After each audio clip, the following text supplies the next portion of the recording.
So I know mun sani dole inda ka si kaya a ƙasar waje ko kuma wani ƙasa ko kuma kana so ka yi wani payment na online, dole sai ka yi amfani da kati, dollar card, wanda like normally inda mu je irin su cheaper cash da sauran online bankings na haka za ku ga ana siye da su ya kai $4, $3. Wannan in ka buga da kuɗin Najeriya za ga kuɗin like ya kai 5,000, 6,000 more hakan nan.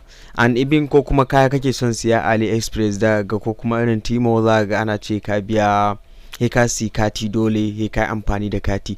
So in today's video zan nuna muku yadda za ka samu wannan free kati wanda za ka na amfani da shi wajen sayayyan kaya a online daga Bybit. So Bybit like sun fito da a ɗan kwanakin da suka wuce nan suka fito da katin su, wanda su ma yanzu sun yi kati wanda za ka iya amfani da wannan katin sun ATM ɗin su kenan, za ka iya siyan kaya online a ko ina da ina. So for now dai duk wanda yake so free ne suke ba da shi, but amma garanti na gaba za su iya saka masa kuɗi wanda in kana so sai ka siya. So in Allah da wannan bidiyon zan nuna muku step by step yadda kowa zai mallaki nashi katin for free, like physical card ne za a kawo maka maybe ma har yanda kake. So kai tsaye bar mu shiga cikin bidiyon. Ga wanda bai da Bybit kuma ka duba kasan bidiyon nan za ku ga link na Bybit, so za ka iya amfani da link dina kai sign off na account ɗinka, and then bar mu shiga cikin bidiyon nuna muku step by step yanda za ka yi apply na wannan ATM card din, and then a kawo maka katin kariyar da kake. Amma kafin nan kar ku manta da subscribe ma channel nan, ku yi like ma bidiyon nan, sa'an nan ku share din shi, and then kar ku manta da join da Telegram community din mu da kuma WhatsApp group mu, za ku samu link din su a description na bidiyon nan. Okay, so da farko idan ka shigo cikin Bybit account ɗinka, so go inda ba su da Bybit kuma ku duba kasan bidiyon nan za ku ga na saka muku link, to za ka iya sign up da link dina. Za su baka wani wannan bonus wanda za ka iya buɗe trade da shi a future. Amma so kamar yadda kuke gani idan ka shigo a nan wajen za ka zo wajen da aka saka asset, kamar yadda kuke gani gashi nan na shigo a nawa. So a saman nan ga yanda za ku ga an saka card, apply card, so ko za ka danna kan shi.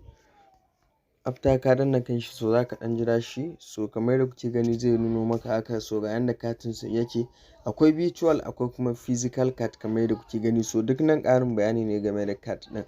So za ku ga ana ansa virtual ga kuma physical. So akwai wanda za a baka na hannu wanda za ka riƙe kamar yadda kake amfani da ATM ɗinka, akwai kuma wanda za ka na amfani da shi a online. Idan za ka yi sayayya kawai za ka zo copy card number da expiring date da CVV ɗin nan za ka iya amfani da shi. So a nan wajen za ka danna activate card, gashi nan yadda aka saka for free now. So like mutane kan su yi wasa da wannan daman. So kun ga for now free ne, kuma a garanti ne ma nan gaba dole za su ce sai ka biya kuɗi. So tun yana free gwanda mutum ya samu ya yi, tunda ba wani wannan ba ne. So za ka iya siyayyan kuma menene na online da wannan katin kamar yadda kuke gani. So za mu danna activate kamar yadda kuke gani.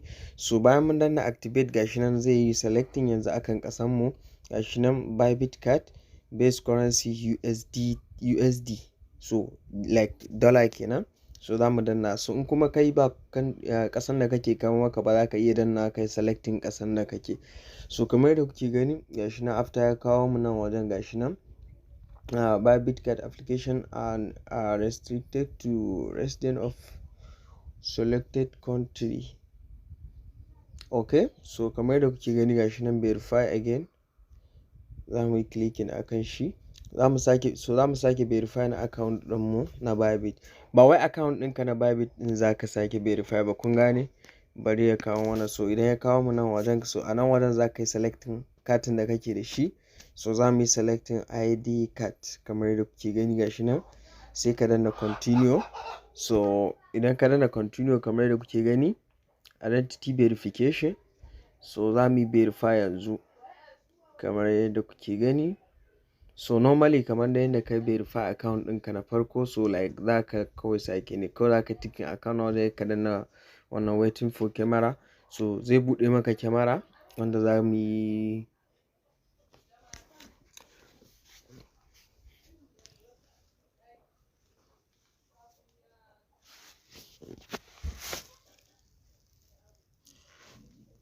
okay. So zai kawo ka nan yadda za ka ɗauki hoton ID card ɗinka kamar haka. So za mu yi capturing nashi.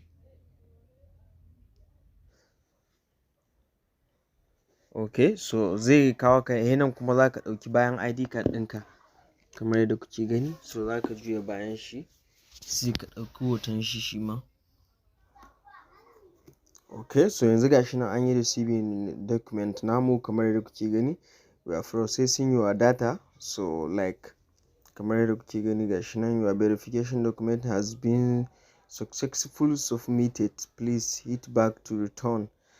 Gashi nan, so yanzu gashi mun yi verify, gashi nan ya sa mana congratulations was successful been verify, an yi verify namu. So like za mu iya yin baya kawai sai mu yi back kamar yadda kuke gani. So like za mu yi back. Ok, za mu yi back duka all, kun gane? Bari na dawo baya. So like ok, so after mun dawo baya kamar haka, so da mu sake danna wajen da aka saka card din. So a nan wajen za mu sake clicking akan wajen da aka saka activate card. Ok, so I think ina ga ba a gama wannan, ba su yi verify ba ne, ba su yi, an yi submitting. So bari mu jira shi.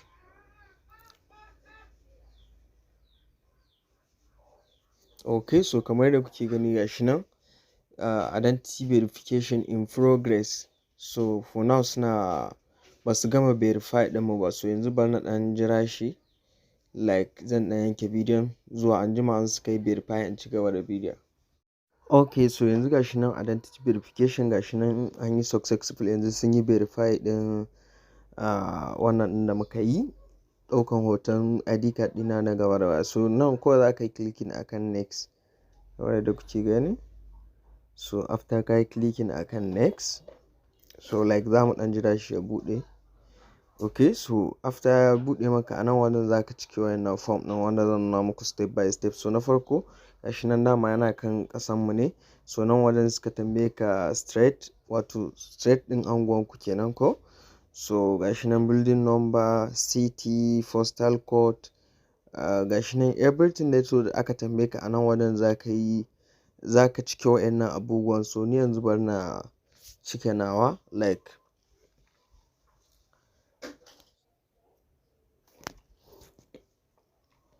ok, so after ka wuce wannan zai kawo ka nan wajen ma shi ma za ka yi cike wayannan abun wanda zan nuna muku. So na farko what will you use Bybit for?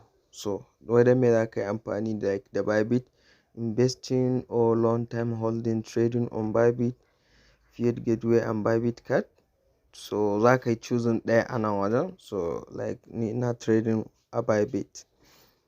So sai nan wajen kuma za ka shi ma based on duk abin da kai kake ne, so za ka zaɓa, kun gane. So kamar yadda kuke gani income. So aina kake samun income ɗinka, salary ne ko aiki kake yi ko kuma trading kake yi. So ni like so a shekara kana iya samun nawa. So kamar yadda kuke gani after ka gama cike wannan kawai za ka danna next. So after ka clicking next, confirm your information. So shi nan za ka confirming information ɗinka, phone number wane. So kawai za ka clicking akan wayannan dot ɗin sai ka yi submitting. So bari na adding phone number ɗina. Ok, so after ka gama kawai za ka danna submit kamar yadda kuke gani. So za ka click, okay, already za ka yi ticking akan wayannan abu guda biyun nan. So kamar yadda kuke gani, your virtual card application is under review. So yanzu za mu jira su za su gama review. After sun gama review gashi nan suna magana yana ɗaukar like 7 days amma ba lallai kai ba. So katina zai zama available, zan iya amfani da shi a ko ina da ina kamar yadda kuke gani. So gashi nan yanzu yana under review. So wannan shine hanyar da za ka bi ka mallaki. So wannan shine hanyar da za ka bi ka mallaki kati na Bybit, imma physical ne ko kuma virtual card wanda za ka na amfani da shi domin sayayya na online. So guys, idan bidiyon na ya burge ku, ku manta da subscribe ma channel nan, ku like ma bidiyon nan, sa'annan ku share din shi. Kar ku manta da join na Telegram community mu da kuma WhatsApp group mu, za ku samu link din su a description na bidiyon nan. Bye.